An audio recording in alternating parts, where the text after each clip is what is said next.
তো বন্ধুরা, বারটা ছিল রবিবার আর সকাল 6:45 মায়াপুরে যাচ্ছি দর্শন আরতিটা, তাই জন্য তিনজন এখন রেডি হয়ে বেরিয়ে পড়েছি, আমি, বাবা আর আমার মেয়ে। আর মেয়ে কিন্তু এখানে এসেই মালা নিয়েছে, ওর ইচ্ছা ছিল এখানে এসে মালা নেবে।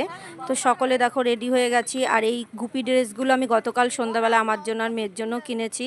আর ভালোবেসে বৌদি আমাদের সবাইকে কিন্তু তুলসীর মালা পরিয়ে দিয়েছে। তো চিন্তা ভাবনা করেছি এটা পরেই থাকবো। নিয়মকানুন বন্ধুরা জানি না, তবে ভালোবেসে কেউ পরিয়ে দিয়েছে, তাকে তো অসম্মান করতে পারি না। তো আমাকে কেমন লাগছে কমেন্টে জানিও। তো চারিদিকের পরিবেশটা কিন্তু খুবই সুন্দর লাগছে। এদিকে ছোট ছোট ডিঙি নৌকা করে সবাই কিন্তু মাছ ধরতে যাচ্ছে। আর এই দেখো আমি সেজে নিয়েছি, বৌদিদের বাড়িতে একটা গোলাপ ফুল ছিল মাথায় দিয়ে। তো আমাকে কেমন লাগছে মালাটা পরে আর কপালে তিলক পরে কমেন্টে কিন্তু জানিও। তো চলো এবার এপার হলেই কিন্তু আমি মায়াপুরে যাব, আমি আর মেয়ে আর বাবা। মনিকার অবশ্যই একটু পরে চলে আসবে, মনিকা আসবে, মা আসবে আর মিঠাই আর হচ্ছে শুভ। তো চলো এখন এপার হয়ে গেছি, তাড়াতাড়ি করে যাই আর দর্শন আরতিটা দেখি।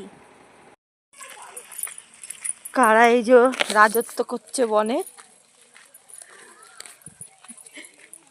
খেলা করে বেড়াচ্ছে সব। চলো বন্ধুরা, ভেতরে তো ক্যামেরা অ্যালাউ ছিল না মন্দিরে, তবে আমার মেয়ে নবদ্বীপে গিয়ে একটা বড় গিফট আমাকে করেছে। এই রাধা মাধবের অষ্টসখী সহ ওই বিগ্রহটা কিনে দিয়েছে, সেই জন্য তোমাদেরকে দর্শন করিয়ে দিলাম। আমার ঠাকুর ঘরে টানানোর পরে আমার মেয়েই নিজের হাতে করে টানিয়েছে। আর একটা কথা তোমাদের সাথে শেয়ার করি, দেখছিলে হনুমানের যখন ভিডিওটা করছিলাম তবে হেঁটে হেঁটে যাচ্ছিলাম, কারণ হচ্ছে ওখানকার গার্ডেরা ভেতরে টোটো ঢুকতে দেয়নি, আর অনেকটা রাস্তা হেঁটে কিন্তু তবে মন্দিরে যেতে হয়, সেই জন্য। আর রাস্তাটা খোয়া খোয়া ছিল, আর দুঃখবশত আমার আগের দিন জুতোটা ছিঁড়ে গেছিলো। সেই কষ্ট করে হেঁটে হেঁটে গিয়ে ঠিক টাইমে গিয়ে রাধা মাধবের কিন্তু দর্শন আরতিটা দেখেছি। রাধা মাধবের হয়তো এটাই ইচ্ছা ছিল, এত সহজে আমার দর্শন কি করে পাবি, এতটা কষ্ট যখন করেছি সেবার পায়ে হেঁটে আমাকে দর্শন করতে হয়। আমি, মেয়ে, আমরা দুজনেই খালি পায়ে গেছিলাম। তো সত্যি মনের বাসনা এইভাবেই পূরণ হয়, কষ্ট না করলে তো কেষ্ট পাওয়া যায় না।